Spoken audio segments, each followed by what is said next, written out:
सुकरात का सुसंगत जीवन जीने से वास्तव में क्या तात्पर्य था?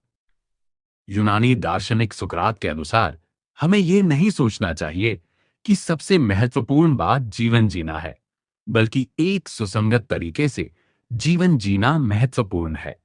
अधिकांश लोग लंबी उम्र पाने के लिए जुनूनी होते हैं, लेकिन सुकरात ने एक बिल्कुल अलग विचार के लिए अपनी जान दे दी। उन्होंने जो मांग की वह कहीं अधिक कठिन है और लगभग कोई भी उसे पूरा नहीं कर पाता।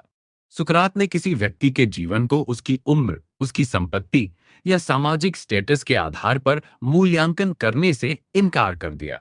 एथेंस के इस दार्शनिक के लिए एकमात्र महत्वपूर्ण प्रश्न यह था कि क्या किसी व्यक्ति के कर्म उसकी बातों से, उसके विश्वासों से मेल खाते हैं या नहीं। उनकी शिक्षाओं का पुनर्मूल्यांकन करने में, उनकी जीवन जीने में ईमानदारी की यह मांग आज के उन लोगों के समक्ष स्पष्ट रूप से जीवन में सत्यनिष्ठा लागू करने की मांग करती है, जो भौतिक उन्नति को ही सफलता मानने लगे हैं। सुकरात का दृष्टिकोण एक प्रेरक कथन पर आधारित है। हमें यह नहीं सोचना चाहिए कि सबसे महत्वपूर्ण बात जिंदगी जीना है, बल्कि एक सुसंगत तरीके से जीना ज्यादा महत्वपूर्ण है। सुकरात की यह घोषणा जिंदगी जीने के प्रचलित तरीकों के पर्याप्त होने के किसी भी आश्वासन को नकार देती है। सुकरात के अनुसार भौतिक उन्नति या सांसारिक सफलता कोई नैतिक मापदंड नहीं है जिससे दूसरों का व्यक्तित्व का सही मूल्यांकन किया जा सके। यह अपनी बातों, विश्वासों और कर्मों के बीच एक प्रकार का आंतरिक सामंजस्य था। अपने मूल्यों पर कार्य करना, अपनी बात पर कायम रहना, भले ही यह चुनाव हमें असहज लगे या किसी समूह की अपेक्षाओं से टकराए, सुकरात के इस विचार का मूल मंत्र है। सुकरात का लक्ष्य कोई पूर्णता नहीं है, उनका लक्ष्य है निरंतरता। जीवन में निरंतर विरोधाभास में फंसे रहने से बचना, जो हमारे विश्वासों और हमारे कार्यों के बीच होता है। अपनी बात पर डटे रहने की यह प्राचीन मांग आज और भी अधिक महत्वपूर्ण क्यों हो गई है? इस मांग के पीछे आदर्श जीवन और उपयोगितावादी या व्यवहारवादी सामान्य आधुनिक जीवन के बीच का टकराव तेजी से सामने आता है। आज के कार्यस्थल अनुकूलनशीलता को पुरस्कृत करते हैं, कभी कभी तो असहमति को, विरोध को, सही बात पर पूरी तरह टिका रहने की मांग को मिटा देते हैं। सोशल मीडिया उपयोगकर्ताओं को खुद का ऐसा रूप प्रस्तुत करने के लिए प्रेरित करते हैं जो अधिकतम स्वीकृति प्राप्त करे, जो सुविधाजनक है उस दिशा में हमें यह खींचता है, जबकि जो वास्तव में किसी व्यक्ति की पहचान को दर्शाता है वह दूसरी दिशा में खींचता है। सुसंगत तरीके से जीने की यह समस्या अमूर्त नहीं है, यह हमारे कैरियर संबंधी निर्णयों और करीबी रिश्तों के स्वरूप में भी झलकती है। इसे अनदेखा करने का परिणाम हमारे शरीर पर, हमारे मन पर स्पष्ट रूप से दिखाई देता है। लंबे समय तक यह आत्म विरोधाभास भावनात्मक ऊर्जा को नष्ट कर देता है। एक सुसंगत जीवन जीना, भले ही इससे कठिनाई उत्पन्न हो, आंतरिक स्थिरता की नींव मजबूत करता है। वह दार्शनिक जिसने अपने सिद्धांत की कीमत चुकाई। सुकरात की जीवनी बहुत ही प्रेरणास्पद है। 399 ईसा पूर्व में एथेंस की एक जूरी ने उन्हें दोषी ठहराया और मृत्युदंड दिया। उन्होंने दशकों तक सार्वजनिक रूप से जिन सिद्धांतों को प्रतिपादित किया था, उन्हें छोड़ने के बजाय जूरी के फैसले को स्वीकार कर लिया। सिद्धांत और व्यवहार की उनकी सुसंगति महज दिखावा नहीं थी, ये उस सिद्धांत का अंतिम और निर्णायक प्रमाण था जिस पर अब नए सिरे से यूरोपीय दर्शन शास्त्र में गहन शोध हो रहा था।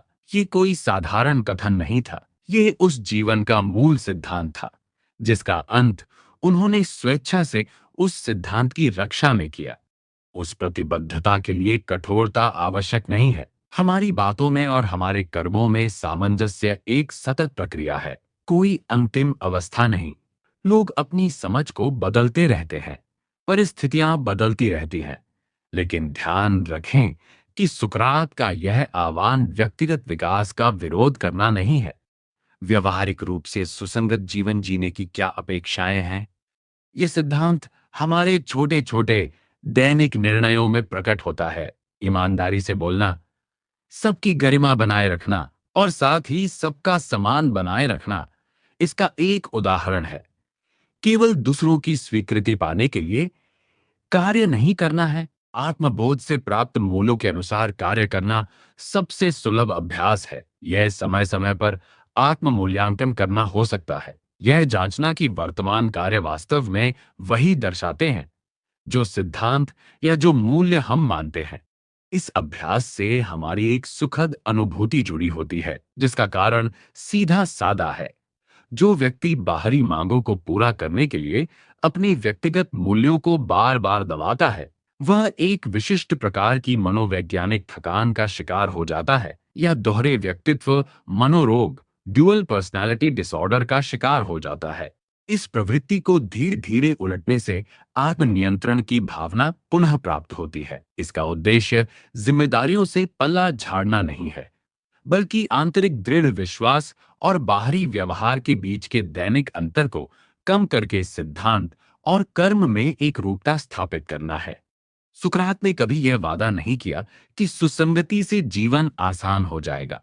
उनकी स्वयं की जीवनी इसके विपरीत सिद्ध करती है। उनके विचारों के पुनर्परीक्षण से अर्थ का एक ऐसा मापदंड प्राप्त होता है जो गति, परिणाम या बाहरी संकेतों के संग्रह पर निर्भर नहीं करता। उनकी मृत्यु के 2 सहस्राब्दी से अधिक समय बाद भी उनके द्वारा उठाया गया प्रश्न अनसुलझा है और इसका उत्तर आत्मविश्लेषण के द्वारा ही दिया जाना चाहिए। सुकरात सोक्रेटिस के अनुसार सुसंगत जीवन जीने का अर्थ केवल सांसें लेना या जीवित रहना नहीं है। उनके लिए जीवन की गुणवत्ता क्वालिटी सबसे महत्वपूर्ण थी। सुकरात के दर्शन में सुसंगत तरीके से जीवन जीने लिविंग वेल से वास्तव में क्या तात्पर्य था, इसे इन मुख्य बिंदुओं के माध्यम से समझा जा सकता है। अपरीक्षित जीवन जीने योग्य नहीं है। The unexamined life is not worth living. सुकरात का सबसे प्रसिद्ध कथन यही है। उनके लिए सुसंगत जीवन वह है जिसमें मनुष्य लगातार आत्म परीक्षण, सेल्फ एग्जामिनेशन और आत्मचिंतन करता है। मतलब, हमें अपने विश्वासों, मूल्यों, कार्यों और जीवन के उद्देश्य पर लगातार सवाल उठाने चाहिए। क्या हम सही कर रहे हैं? हम ऐसा क्यों मानते हैं? क्या हमारे विचार तार्किक हैं? बिना सोचे समझे भीड़ का हिस्सा बनकर जीना सुसंगत जीवन नहीं है। सद्गुण ही ज्ञान है, वर्च्यू इज नॉलेज। सुकरात मानते थे कि सुसंगत जीवन पूरी तरह से सद्गुणी वर्चुअस होने पर निर्भर है। सद्गुणों में शामिल है न्याय, जस्टिस, साहस, करेज, संयम, टेम्परेंस और बुद्धिमत्ता, विजडम। मतलब, उनका मानना था कि यदि कोई व्यक्ति वास्तव में जानता है कि सही क्या है, तो वह अनिवार्य रूप से सही ही करेगा। बुराई अज्ञानता के कारण होती है। इसलिए ज्ञान प्राप्त करना, विशेषकर नैतिक ज्ञान, सुसंगत जीवन की नींव है। तर्क और बुद्धि से निर्देशित जीवन, लाइफ गाइडेड बाय रीजन। सुकरात के लिए सुसंगत जीवन वह है जो तर्क, रीजन और बुद्धि द्वारा संचालित होता है, न कि भावनाओं, आवेगों, अंधविश्वासों या सामाजिक दबावों से। तार्किक निर्णय व्यक्ति को अपने हर निर्णय को तर्क की कसौटी पर परखना चाहिए। उसे विरोधाभासों से बचना चाहिए और अपने सिद्धांतों में सुसंगतता, कंसिस्टेंसी रखनी चाहिए। उदाहरण के लिए, यदि आप न्याय में विश्वास करते हैं, तो आपको हर परिस्थिति में न्यायसंगत व्यवहार करना चाहिए, न कि केवल तब जब यह आपके लिए सुविधाजनक हो। आत्मा की देखभाल, केयर फॉर द सोल। सुकरात के अनुसार शरीर या भौतिक संपत्ति, धन, प्रसिद्धि की तुलना में आत्मा, सोल का स्वास्थ्य कहीं अधिक महत्वपूर्ण है।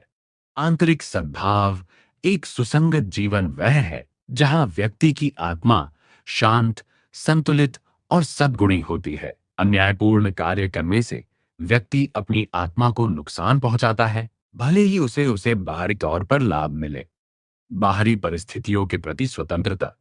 सुकरात का मानना था कि एक सच्चा दार्शनिक और सद्गुणी व्यक्ति बाहरी परिस्थितियों जैसे गरीबी, कारावास या मृत्यु दत्त से दुखी नहीं हो सकता, क्योंकि उसकी खुशी उसकी आंतरिक अच्छाई, इनर गुडनेस और सद्गुणी कार्यों पर, वर्चुफुल एक्शंस पर टिकी होती है, न कि बाहरी वस्तुओं पर। निष्कर्ष, सरल शब्दों में सुकरात के अनुसार सुसंगत जीवन जीने का मतलब है बुद्धिमानी और नैतिकता के साथ जीना। यह एक ऐसा जीवन है जहां आपके विचार, शब्द और कार्य एक दूसरे के साथ तार्किक रूप से सुसंगत कंसिस्टेंट होते हैं और जो लगातार सत्य और सद्गुण की खोज में लगा रहता है।